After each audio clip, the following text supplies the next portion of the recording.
Le coût élevé des carburants aériens est un problème majeur pour les opérateurs de l'aviation nigériane. Bien que le Nigeria soit l'un des plus grands producteurs mondiaux de pétrole, il reste largement tributaire des importations. Les raffineries sont obsolètes et mal entretenues. En gros, elles n'ont pas été entretenues depuis longtemps.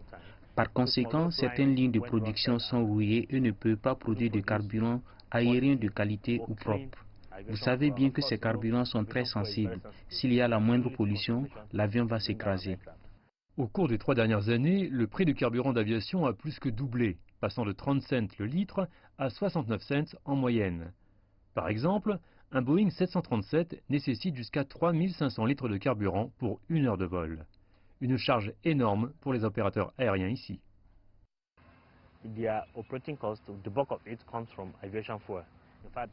Les coûts d'exploitation proviennent pour l'essentiel de 30 à 40% des coûts du carburant d'aviation, ce qui indique qu'un coût énorme doit en fin de compte être supporté par le consommateur.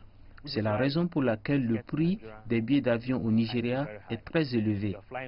Vous avez 1 heure de vol et vous payez parfois 40 000 $, ce qui représente plus de 100 $ et parfois 200 ou 150 $ pour un peu moins d'1 heure de vol. C'est assez élevé car nous importons ce carburant dont le prix pourrait être beaucoup plus élevé sans les subventions de l'État.